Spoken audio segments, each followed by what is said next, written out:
Thug life കാണാൻ വേണ്ടി ഞാൻ സെലക്ട് ചെയ്തത് കൊച്ചി ഫോറമോളിലുള്ള PXLന്റെ സ്ക്രീനാണ്. ഈ PXL സ്ക്രീൻ എന്ന് പറയുന്ന ഒരു പ്രീമിയം ലാർജ് ഫോർമാറ്റ് ആണ്. ടിക്കറ്റ് റേറ്റ് ഒരു ഇച്ചിരി കൂടുതലാണെങ്കിൽ പോലും നമുക്ക് ഡിസ്ട്രിക്ട് ആപ്പ് ഉണ്ടെന്നുണ്ടെങ്കിൽ നിങ്ങൾക്ക് IDFCയുടെ ക്രെഡിറ്റ് കാർഡ് ഉണ്ടെങ്കിൽ എപ്പോഴും സിംഗിൾ ടിക്കറ്റിന് ഒരു ഡിസ്കൗണ്ട് കിട്ടും. നമുക്ക് 207 രൂപയ്ക്ക് ഒരു സിനിമ കാണാം. 207 എന്ന് പറയുമ്പോൾ ഒരു നോർമൽ സ്ക്രീനിൽ നമ്മൾ മുടക്കുന്ന കാശേ ആവുന്നുള്ളൂ. അതൊരു നല്ലൊരു ഡീലായിട്ടാണ് എനിക്ക് ഫീൽ ചെയ്തത്. കൊച്ചിയിലുള്ള ഏറ്റവും നല്ല സ്ക്രീനുകളിൽ ഒന്നാണ് ഈ പറയുന്ന PXL സ്ക്രീൻ. നല്ല വലിയ ഹ്യൂജ് ആയിട്ടുള്ള ഒരു സ്ക്രീനാണ് ഇതിന്റെ മെയിൻ അട്രാക്ഷൻ എന്ന് പറയുന്നത്. പിന്നെ ഡോൾബി അറ്റ്മോസ് ആണ്. അപ്പോൾ നല്ല സിനിമകളൊക്കെ വരികയാണെന്നുണ്ടെങ്കിൽ ഫ്ലാറ്റ് റേഷ്യോ സ്ക്രീൻ ആണെന്നുണ്ടെങ്കിൽ ഷുവറായിട്ട് ഇവിടെ തന്നെയാണ് പടം കാണേണ്ടത്. ഈ തഗ് ലൈഫ് എന്നുള്ള സിനിമയായിട്ട് അസോസിയേറ്റ് ചെയ്തിരിക്കുന്ന ലെജൻസിൻ്റെ പേരുകൾ നോക്കുകയാണെന്നുണ്ടെങ്കിൽ written and directed by Mani Ratnam. മണിരത്നത്തിൻ്റെ കൂടെ written and acting and produced by Kamal Haasan. പിന്നെ ഇതിൻ്റെ മ്യൂസിക് എന്ന് പറയുന്നത് AR റഹ്മാനാണ്. അതുകൂടാതെ ശ്രീകർ പ്രസാദാണ് ഇതിൻ്റെ editing and cinematography Ravi K Chandran. അതായത് ഇത്രയും ലെജൻസ് വർക്ക് ചെയ്തിട്ടുള്ള ഒരു സിനിമയാണ് ഈ തഗ് ലൈഫ് എന്ന് പറയുന്നത്. ആക്ച്വലി ഈ സിനിമയുടെ തുടക്കം എന്ന് പറയുന്നത് നമുക്കിതിൻ്റെ ഈ സിനിമയിൽ വരുന്ന പാട്ടുകളുടെ ആ ഒരു ഓർഡറിൽ നോക്കുകയാണെന്നുണ്ടെങ്കിൽ ഈ രംഗരാജ ശക്തിവേൽ നായ്ക്കർ എന്ന് പറഞ്ഞുള്ള നായകൻ്റെ പുള്ളിയുടെ ലൈഫിലേക്ക് കടന്നു വരുന്ന ആളുകളിലൂടെയാണ് ഈ സിനിമ തുടങ്ങുന്നത്. അപ്പോൾ അഞ്ചുവണ്ണ പൂവേ എന്നുള്ളൊരു പാട്ടാണ് തുടക്കം വരുന്നത്. അത് സിംബുവിൻ്റെ പോയിന്റ് ഓഫ് വ്യൂയിലുള്ളതാണ്. സിംബു ഒരാളെ അന്വേഷിക്കുന്നുണ്ട്. ആ ഒരു ചെറുപ്പത്തിലുള്ള കാലം കാര്യങ്ങളൊക്കെ കാണിച്ച് അഞ്ചുവണ്ണ പൂവേ അതിലൂടെ തുടങ്ങി പിന്നെയുള്ളൊരു പാട്ട് വരുന്ന ഓ മാര എന്നുള്ളതാണ്. അതായത് സിംബുവിൻ്റെ അമർ എന്നുള്ളൊരു ക്യാരക്ടർ, ആ ക്യാരക്ടർ എങ്ങനെ ഈ ശക്തിവേൽ എന്നുള്ളൊരു ക്യാരക്ടറായിട്ട് അവർ തമ്മിലുള്ള ഒരു കണക്ഷനും കാര്യങ്ങളിലൂടെ പോയി പിന്നീട് ഈ പാട്ട് നേരെ വരുന്ന തൃഷയുടെ ക്യാരക്ടറിലേക്കാണ്. ആ ക്യാരക്ടറിലേക്ക് വരുമ്പോൾ ആദ്യം ഷുഗർ ബേബി എന്നുള്ളൊരു പാട്ട് കാണിക്കുന്നുണ്ടെങ്കിലും അതിൽ മിസ്സായിട്ടുള്ള ഒരു പാട്ടുണ്ട്. അത് എങ്കെയോ എന്നുള്ളൊരു പാട്ടാണ്. OSTയിൽ ഈ പാട്ടുണ്ട്, പക്ഷേ അത് സിനിമയിൽ വന്നിട്ടില്ല. അങ്ങനെ ഈ ഇന്ദ്രാണി പിന്നെ ശക്തിവേൽ നായ്ക്കരായിട്ടുള്ള ആ ഒരു റിലേഷൻഷിപ്പ് കാണിക്കുന്നു. അതിൽ പോകുന്ന ഒരു വളരെ കണ്ടു പഴകിയിട്ടുള്ള ടെംപ്ലേറ്റ് കഥയും കാര്യങ്ങളൊക്കെ ആണെന്നുണ്ടെങ്കിലും ഈ ഞാൻ പറഞ്ഞില്ല ഇത്രയും ലെജൻസാണ് ഈ പടത്തിൽ വർക്ക് ചെയ്തിരിക്കുന്നത്. അതിൽ റഹ്മാൻ്റെ ബാക്ക്ഗ്രൗണ്ട് മ്യൂസിക് കൊള്ളാം. പിന്നെ മണിരത്നം ഷോർട്സും കാര്യങ്ങളൊക്കെ വരുന്നതൊക്കെ. പിന്നെ മണിരത്നം പുള്ളി ഒരിക്കലും ഔട്ട്ഡേറ്റ് ആവില്ല. പുള്ളി ഇപ്പോഴാണെങ്കിൽ അതൊരു ആക്ഷൻ സീൻസ് എടുത്തിരിക്കുന്നതൊക്കെ നല്ല രസമായിട്ട് തന്നെ തുടക്കത്തിൽ വരുന്ന ഷൂട്ട് ഔട്ട് സീൻ എടുത്തിരിക്കുന്നത് ഇതൊക്കെ പുള്ളി ഒരിക്കലും പുള്ളി ഔട്ട്ഡേറ്റഡ് ആവില്ല എന്നുള്ളതിൻ്റെ തെളിവാണ് മണിരത്നത്തിൻ്റെ.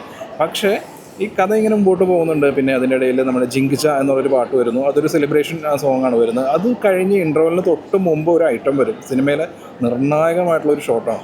ആ സമയത്ത് നമ്മുടെ AR റഹ്മാൻ ചെയ്തു വെച്ചിരിക്കുന്ന മ്യൂസിക്, ആ ബാക്ക്ഗ്രൗണ്ട് മ്യൂസിക് എന്ന് പറയുന്നത് വളരെ മോശമാണ്. അതായത് നമ്മൾ കണ്ടുകൊണ്ടിരിക്കുന്നത് ആക്ച്വലി ഒരു സ്കൂഫാണോ എന്നുള്ള ആ ഒരു രീതിയിലുള്ള ചിന്തയാണോ സ്വാഭാവികമായിട്ടും വരുന്നത്. അത് കഴിഞ്ഞ് സെക്കൻഡ് ഹാഫിലേക്ക് വരും.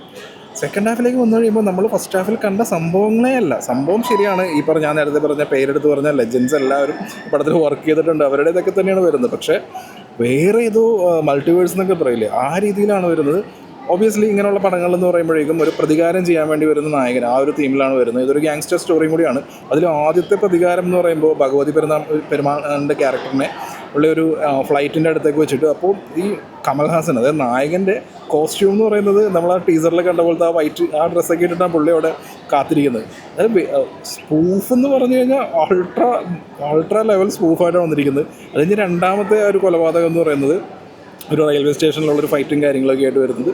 അയ്യോ, അതും ഈ ലെവലാണ്. പിന്നെ മൂന്നാമത്തേത് നാലാമത്തേത് അതായത് ഈ പടത്തിൽ കോർ ഇമോഷനായിട്ട് വരുന്നത് ഈ പ്രതികാരം എന്ന് പറയുന്നത് നമ്മൾ സിനിമ കാണുന്ന പ്രേക്ഷകരുടെയും കൂടി ആ ഒരു ഇമോഷനായിട്ട് മാറണം. എന്നാൽ മാത്രമാണ് ഒരു ഏത് ഭാഷയാണെങ്കിലും എന്താണെങ്കിലും ഒരു റിവെഞ്ച് സ്റ്റോറി വർക്കാവുള്ളൂ. പക്ഷേ ഇതിനകത്തുള്ള പ്രതികാരങ്ങളെല്ലാം സ്പൂഫാവുക എന്ന് മാത്രമല്ല ഇമോഷണൽ ആർക്ക് എന്ന് പറയുന്നത് 0 ആണ്. പിന്നെ കമൽ അഭിരാമി ആ രീതിയിലൊരു ഇമോഷണൽ ആർക്ക് വരുന്നു കൊണ്ടുവന്നിട്ടുണ്ട്. പക്ഷേ ആ സീനുകൾ ഒരു ബീച്ചിൽ വെച്ച് നടക്കുന്ന സീനുകളാണ്. അതിൻ്റെ സ്റ്റേജിങ്, അതിൻ്റെ ഡയലോഗ്സ് ഇതെല്ലാം കൾട്ട് ലെവലിലേക്കാണ് വന്നിരിക്കുന്നത്. ശരിക്കും പറഞ്ഞിട്ടുണ്ടെങ്കിൽ ഇത് written by Kamal Haasan and Maniratnam എന്ന് എഴുതി കാണിക്കുമ്പോൾ ശരിക്കും ഇവർ തന്നെ എഴുതിയതാണോ എന്നുള്ളതാണ്. കാരണം ഈ ഡയലോഗ്സ് വെച്ചിട്ടുള്ള കുറച്ച് കാര്യങ്ങളൊക്കെ മണിരത്നത്തിൻ്റെ പടങ്ങൾ നമുക്ക് കാണാം.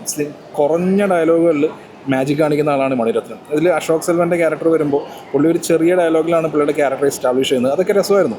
അപ്പോൾ ഞാൻ വിചാരിച്ചു അശോക് സെൽവൻ്റെ ക്യാരക്ടർ ഇനിയും നല്ല രീതിയിൽ കൊണ്ടുവരുന്നു. പക്ഷേ സെക്കൻഡ് ഹാഫിലേക്ക് വരുമ്പോൾ നേരത്തെ കണ്ട ആളുകളെല്ലാം വേറെ യൂണിവേഴ്സൽ എന്നുള്ള രീതിയിൽ അത്രയ്ക്ക് അലമ്പാക്കിയിട്ടുണ്ട്. പിന്നെ ക്ലൈമാക്സ് എന്ന് പറയുന്നത് ഇതുപോലുള്ള പടങ്ങളിൽ ക്ലൈമാക്സിൻ്റെ കോർ ഇമോഷനും നല്ല രീതിയിൽ വർക്കായി കഴിഞ്ഞിട്ടുണ്ടെങ്കിൽ നമുക്ക് അത്ര നേരമുള്ള കാര്യങ്ങളൊക്കെ നമുക്ക് മറന്നു നോക്കി നല്ലൊരു ക്ലൈമാക്സ് ഉണ്ടെന്നെങ്കിലും പറയാം. പക്ഷേ തഗ് ലൈഫിൻ്റെ കാര്യങ്ങളിലേക്ക് വരുമ്പോൾ ഈ ക്ലൈമാക്സ് എന്നും പറയുന്നതും ലേസി റൈറ്റിംഗ് ആണ്. ഈ ലേസി റൈറ്റിംഗ് എന്ന് പറയുന്നത് എഴുത്തുകൊണ്ട് മാജിക്ക് നമ്മുടെ സ്ക്രീനിൽ നൽകിയ മണിരത്നമാണ്. പിന്നെ കമൽ ഹാസൻ പുള്ളി റിട്ടൺ ആൻഡ് ഡയറക്റ്റഡ് ബൈ ആ രീതിയിൽ ചെയ്തിരിക്കുന്ന പടങ്ങളൊക്കെ ഏത് ലെവൽ പടങ്ങളാണ് നമുക്കറിയാം. അപ്പോൾ ആസ് ആൻ ആക്ടർ എന്നുള്ള രീതിയിൽ കമൽ ഹാസൻ്റെ ആ ഒരു സൽപ്പേര് കളയുന്ന പടമായിരുന്നു ഇന്ത്യൻ 2 എന്ന് പറയുന്ന പടം. പക്ഷേ ആസ് എ സ്ക്രിപ്റ്റ് റൈറ്റർ എന്നുള്ള രീതിയിൽ കമൽഹാസന് സ്റ്റിൽ ഒരു റെസ്പെക്റ്റ് ഉണ്ടായിരുന്നു. ആ റെസ്പെക്റ്റ് എന്താ പറയുക, ഇതിൻ്റെ സെക്കൻഡ് ഹാഫ് കഴിഞ്ഞ് കഴിഞ്ഞിട്ട് കണ്ടു കഴിഞ്ഞാൽ ഇത് കമൽഹാസൻ്റെ ഒരു ഇൻവോൾവ്മെൻ്റ് ഉള്ള പടമാണെന്ന് പറയാൻ തന്നെ നാണക്കേടാണ്.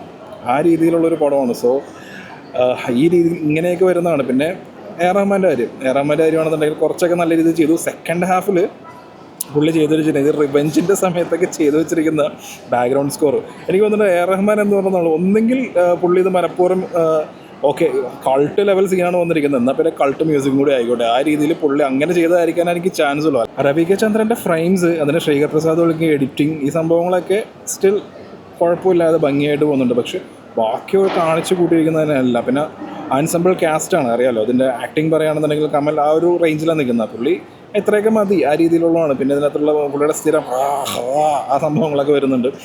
സിംബുയുടെ ക്യാരക്ടർ ആർക്ക് എല്ലാം അത് തന്നെ മോശമാണ്. പുള്ളിക്ക് അതിനകത്ത് പ്രത്യേകിച്ച് കാര്യമായിട്ട് ചെയ്യാനൊന്നുമില്ല.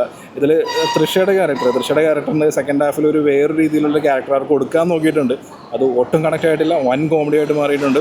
പിന്നെ നാസർ പുള്ളിയുടെ സ്റ്റൈലായിട്ടുള്ള സ്റ്റൈൽ ഓഫ് ആക്ടിങ് ആണ്. ജോജുവിൻ്റെ സെക്കൻഡ് ഹാഫിൽ വേറെ ഞാൻ പറയുന്നില്ല, സിനിമ കാണുകയാണെന്നുണ്ടെങ്കിൽ എനിക്ക് മനസ്സിലാവും. അതൊന്നും വർക്കായിട്ടില്ല. പിന്നെ അലി ഫസലിനെയൊക്കെ കൊണ്ടുവന്നിരിക്കുന്നതൊക്കെ പുള്ളി നല്ല പോപ്പുലർ ആയിട്ടുള്ള ആക്ടറല്ലേ മിർസാപൂർ സീരീസിലൊക്കെ, പുള്ളീനെയൊക്കെ കൊണ്ടുവന്നിട്ട് എന്തോ ഒരുമാതിരി റോൾ കൊടുത്തിരിക്കുന്നു. പിന്നെ ഐശ്വര്യലക്ഷ്മി ഉണ്ട്, അതൊന്നും അത്ര ഇമ്പാക്റ്റ് ഉള്ളൊരു ക്യാരക്ടറല്ല. പിന്നെ ഈ പറഞ്ഞ ദുൽഖറിന് വെച്ച റോള് അശോക് സെൽവൻ്റെ റോളാണെന്ന് തോന്നുന്നു. കൊള്ളാം. ആ തുടക്കത്തിൽ ആദ്യത്തെ സീനൊക്കെ രസമായിരുന്നു, പിന്നെ അതും കൈവിട്ട് പോയി.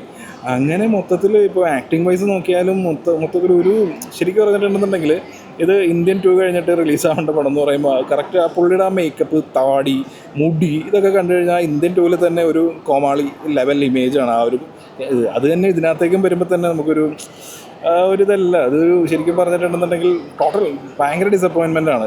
ഇത്രയും ഈ പടത്തിന് ഹൈപ്പും കാര്യങ്ങളൊന്നും ഉണ്ടായിരുന്നില്ല. ഇതിനകത്ത് വർക്ക് ചെയ്തിരിക്കുന്ന ആളുകളാണ് ഇത്ര ലെജൻഡറി ആയിട്ടുള്ള എത്ര ആക്ടേഴ്സാണ്, ആക്ടേഴ്സല്ല ആക്ടേഴ്സുള്ള ടെക്നീഷ്യൻസും ഇവരെല്ലാവരും ഉണ്ടായിട്ടും ഈ പടം മൂക്കും കുത്തി വീണെന്ന് എനിക്ക് പറയാനുള്ളൂ. പടം കഴിഞ്ഞ് ഇറങ്ങിയപ്പോഴുണ്ടല്ലോ. പിന്നെ ഞാൻ പറഞ്ഞ പോലെ പാട്ടിൻ്റെ രീതി നോക്കുകയാണെന്നുണ്ടെങ്കിൽ സെക്കൻഡ് ഹാഫിൽ വരുന്നത് ഇതിനകത്ത് മുത്തമഴ എന്നുള്ള പാട്ടിനകത്ത് വന്നിട്ടില്ല, പടത്തിലില്ല. അപ്പോൾ അത് ചിലപ്പോൾ ആ ഒരു സിറ്റുവേഷനകത്ത് വരുന്നില്ലായിരിക്കും. പിന്നെ വെൺപളി നായക പടം തീരുമ്പോഴാണ്, അതായത് രംഗരാജ ശക്തിവേൽ നായ്ക്കർ എന്ന് പറഞ്ഞ ആളുടെ ലൈഫിൽ വരുന്ന ആളുകളിലൂടെ പോകുന്ന രീതിയിലുള്ള തിരക്കഥയാണ്. അല്ലാതെ ഈ പുള്ളിക്ക് ഈ നായകൻ എന്ന് പറയുന്ന ആൾക്ക് പ്രാധാന്യം കൊടുത്തുള്ള രീതിയിൽ പോകുന്നില്ല. അങ്ങനെയൊക്കെ എന്നാൽ പോലും ഇതൊരു സെക്കൻഡ് ഹാഫിലൊക്കെ എനിക്ക് എന്ത് കൂട്ടിയിട്ട് കത്തിച്ച് എഴുതിയാണെന്ന് എനിക്ക് മനസ്സിലാവണില്ല. പക്ഷേ ഭയങ്കര ഡിസപ്പോയിൻമെൻറ്റ്.